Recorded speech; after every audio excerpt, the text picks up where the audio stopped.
Assalamualaikum warahmatullahi wabarakatuh. Hai para pencinta catur dan para catur mania, selamat datang kembali di Legenda Catur Dunia. Hikaru Nakamura dan Wesley So kembali bermain remis tadi malam di match di kedua. Jadi kita tidak mengulas lagi game remis mereka kawan. Kita akan kembali ke chess.com Rapid Chess Championship di babak knockout di minggu ke-8 ini. Dan sebagai bocoran, pemenang di minggu ke-8 ini adalah Parham Magshodo kawan, setelah mengalahkan Jeffrey Xiong di babak final. Tapi kita tidak akan mengulas game mereka. Yang kita ulas ini adalah game Daniil Dubov. Daniil Dubov ini lolos ke babak knockout setelah mengumpulkan 6 poin dari 9 game yang dia mainkan kawan, dan berhadapan dengan David Paravian di babak quarter final, dan akhirnya Daniil Dubov berhasil mengalahkannya dan bertemu dengan Jeffrey Xiong di babak semifinal. Kita akan ulas permainan antara Daniil Dubov dan Jeffrey Xiong ini kawan, setelah Jeffrey Xiong juga mengalahkan Dmitry Andreikin di babak quarter finalnya. Oke, langsung kita ke atas papan. Daniil Dubov pegang hitam dan Jeffrey mengawali dengan pion D4, kuda F6 oleh Dubov, pion C4, pion G6 ingin bermain dengan Kings Indian atau Grand Field Defense kawan, dan kuda C3. Ternyata Dubov bermain dengan Grand Field Defense. Di sini lanjut putih adalah kuda F3, gajah G7, dan pada posisi seperti ini kawan, putih bisa saja melanjutkan variasi pertukaran seperti ini atau delayed exchange variation. Selanjutnya akan dipukul oleh kuda hitam, pion E4, dan akan terjadi seperti ini, bisa jadi dilakukan oleh putih kawan. Dengan bermain seperti ini akan menyerahkan kontrol pusat pada putih. Mungkin nanti pion C5 akan dimainkan atau rokade pendek terlebih dahulu bisa juga dimainkan oleh hitam. Tapi pada posisi seperti ini kawan, atau kalian bisa juga bermain dengan pion H3 untuk mengontrol petak G4 ini. Jeffrey memilih dengan pion H4-nya, sebuah langkah yang cukup agresif di awal pembukaan, ingin membongkar struktur bangunan pion piramida kecil seperti nanti kawan. Dan pada posisi ini langkah terbaik bagi hitam adalah melakukan pukulan terhadap pion C4. Tapi Dubov memilih pengembangan gajah G4. Kuda E5 berbalik mengancam gajah, barulah sekarang Dubov ambil pion C4 dengan pion D-nya. Di sini kuda pukul gajah dipukul balik oleh kuda hitam dan pion E4. Seperti biasa dalam permainan Grand Field Defense, saat terdefleksi posisi pionnya ini kawan, putih akan mendapatkan posisi sentral yang cukup kuat dengan dua pionnya ini kawan. Sekaligus mendorong pion 2 peta, jelas untuk discover attack bagi kuda G4. Kuda di backup dengan menteri D7. Selanjutnya pion F3 mengusir kuda. Kuda mempunyai peta yang bagus kembali ke peta F6. Tapi Dubov memilih dengan langkah pion C5 membuat langkah pengorbanan kuda. Langkah ini adalah langkah terbaik kawan, sangat didukung oleh engine. Tapi pengorbanan ditolak, pion didorong maju saja. Kalaupun diterima juga tak ada masalah kawan. Mungkin yang ditakutkan oleh putih adalah posisi pion-pion hitam ini nanti. Kuda akan ke D5, pion ini didorong maju untuk memblokade akses gajah mengincar pion C4-nya. Dan putih mungkin akan melanjutkan dengan pengembangan gajah gelap mengincar pion ini kawan. Akan di backup dengan kuda C6. Selanjutnya di sini mungkin putih akan membalas dengan langkah beteng bergeser ke C1 ingin mendapatkan pion ini kembali dan seterusnya.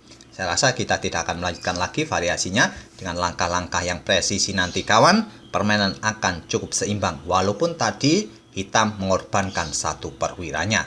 Oke, kita kembali ke langkah aslinya. Jeffrey menolak untuk menerima pengorbanan. Dia hanya mendorong pionnya maju untuk mendapatkan ruang-ruang di sini kawan, untuk mencegah kuda juga berkembang ke peta C6.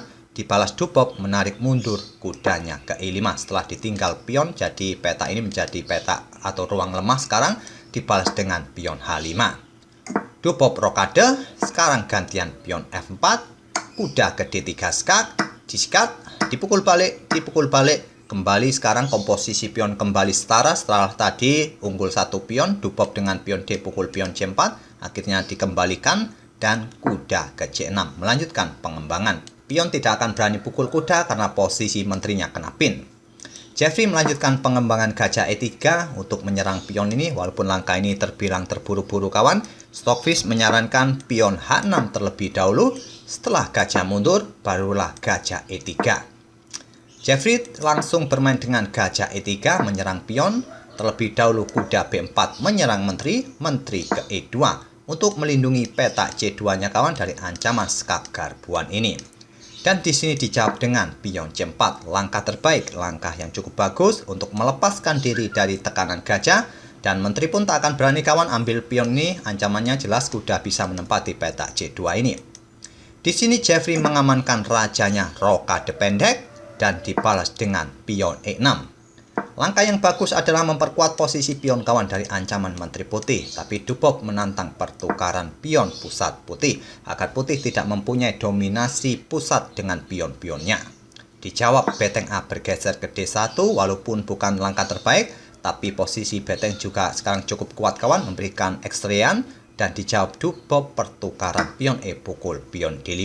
Bukan jawaban yang bagus. Pada posisi seperti ini kawan, kuda ke D3 patut dipertimbangkan oleh hitam untuk menjadi monster di petak D3. Tapi Dubov memilih pertukaran pion pusat, pion E pukul pion D5, tidak dipukul balik menggunakan pion atau kuda. Di sini Jeffrey memilih pukul pion C4 dengan menteri dan mengajak pertukaran menteri untuk mengawali permainan endgame yang lebih cepat di langkah ke-19. Diladeni oleh Daniil Dubov, pion pukul menteri putih dan beteng putih ambil menteri hitam di D7 dan langsung menempati baris ke-7 pertahanan akan cukup merepotkan bagi lawan. Di sini Dubov melanjutkan dengan langkah kuda ke D3. Langkah terbaik tadi yaitu dengan pion B6 ini kawan untuk menghindari serangan beteng, tapi Dubov ingin menjadikan kuda menjadi monster di petak D3, menutup akses bagi beteng untuk menempati lajur yang terbuka untuk berkoneksi dengan betengnya, juga sedang mengincar pion B2 ini mungkin. Pion E5 lanjut Jeffrey Song menutup akses bagi gajah bermain di diagonal gelap ini, dan beteng F ke E8. Lagi-lagi kawan, pion B ini patut diselamatkan agar terhindar dari ancaman beteng. Di sini terlihat jelas bahwa ancaman dari Daniil Dubov adalah mengincar gajah dengan serangan ekstrian. Pion ini siap didorong maju, mungkin itulah rencana Daniil Dubov, dan dibalas kuda E4. Dan Dubov pukul pion H5 dengan pion kirinya. Bukan langkah terbaik, melakukan langkah yang tidak akurat secara berturut-turut Daniil Dubov kawan. Pada posisi seperti ini, langkah terbaik adalah beteng E bergeser ke D8 menantang pertukaran. Dubov memilih pion G pukul pion H5, sekarang kuda ke D6. Mengancam beteng, mendukung betengnya untuk ambil pion F7 jika diperlukan, atau memperkuat posisi betengnya nanti kawan pukul pion B7, dan Dubov merespon dengan beteng D8, mengajak bertukar beteng. Tentu saja ditolak Jeffrey ambil pion B7. Tidak ambil pion F7 terlebih dahulu. Kenapa kawan? Karena kuda akan tewas dan tidak ada lagi yang menjaga betengnya. Betengnya adalah ancaman raja.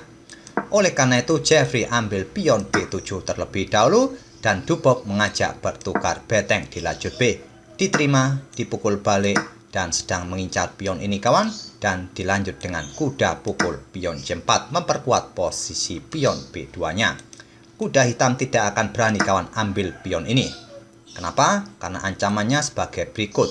Beteng akan bergerak ke B1 memberikan ancaman X-ray. Jika kuda pukul kuda berharap ingin mendapatkan gajah, nanti kalah cepat kawan, kalah tempo skak di baris ke-8 ini kawan.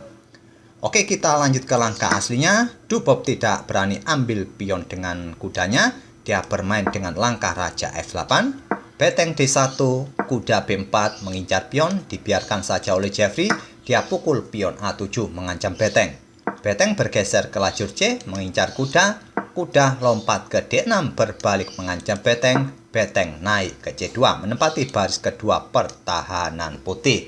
Pada posisi seperti ini kawan, seperti yang kalian lihat di langkah ke-29 ini, posisi putih masih baik-baik saja dan dalam ambang kemenangan. Kontrol waktunya juga cukup bagus Jeffrey, masih menyisakan 3 menit 31 detik. Sedangkan Daniil Dubov ini sudah mulai tertekan waktu kawan, tinggal 17 detik saja. Bermain cukup lambat Daniil Dubov. Mungkin karena tadi salah persiapan kawan bermain dengan grand field defense ini. Setelah tadi pion H4 dimainkan oleh Jeffrey membuat bingung Daniil Dubov. Mungkin seperti itu. Dan di sini putih atau Jeffrey melanjutkan dengan kuda ke F5.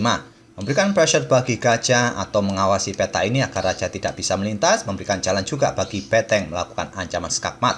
Diantisipasi dengan kuda C6 mengontrol peta D8 dan dibalas dengan pion B4. Langkah brilian. Kuda tidak akan berani kawan pukul gajah, apalagi pion, karena ancaman skakmat satu langkah. Gajah bergerak ke H6, mengiming-imingi kuda untuk ambil gajah nanti kawan. Nanti kudanya bisa ambil gajah putih di peta A7.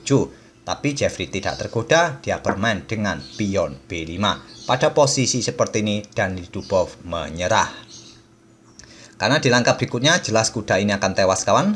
Tidak mungkin kuda akan menghindar karena ancaman skakmat 1 langkah. Sampai di sini apakah perlu kita lanjutkan kawan? Langkah-langkah yang bisa diambil oleh hitam.